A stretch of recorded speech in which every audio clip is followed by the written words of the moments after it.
এখানে ইউনিভার্সিটিটাকে জিহাদিদের একটা আড্ডা বানিয়ে রেখেছে। এখানে ছাত্রদেরকে পড়ানো হয় না, ছাত্রদেরকে পড়ানোর নাম করে একটা মলেজ করা হয়। বিভিন্ন রকম ছবি টিচারদের কাছে থাকে। একজন আলী বলে একজন আছে, উনি এগুলো করে বেড়ান এবং বারবার এলিগেশন দেওয়ার পরও ডিসি কোনো স্টেপ নেয় না। উনি ভেবে নিয়েছেন যে 15 বছর যে জিহাদি সরকার চলছিল সেই সরকারই চলছে, উনি ওখান থেকে বেরোতে পারছেন না। কিন্তু ওনাকে মনে রাখতে হবে, হিন্দু সরকার এসছে, সনাতনী সরকার এসছে, আমরা একদম কি করে ঠিক করতে হয় আমরা ভালো করে জানি। এরকম চললে তো পরিকাঠামো নষ্ট হয়ে যাবে। কি চাইছেন? ইনারা তো চাইছে, ইনারা এর আগে তো পরিকাঠামো নষ্ট করে রেখেছে, পড়াশোনাটাকে তো আড্ডা বানিয়ে রেখেছে এনারা জিহাদিদের।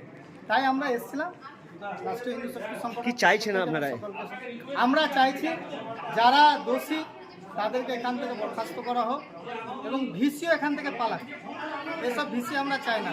যারা জিহাদিদেরকে সাপোর্ট করে, জিহাদি কার্যকলাপ করে ইউনিভার্সিটিতে পড়াশোনার জায়গায়, উনিও এখানে যাতে না থাকে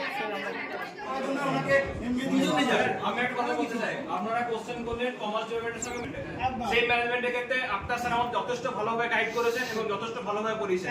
আমরা এটা হলপ করে বলতে পারি আক্তার স্যার যদি কোনো রকম অন্যায় করে থাকে আমরা প্রত্যেকে ডিগ্রি নেব না, আমরা বেরিয়ে যাবো। এখানে যা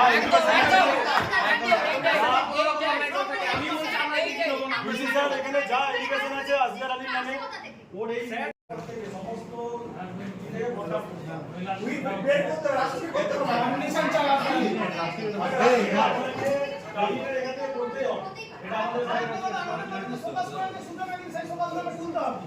আমরা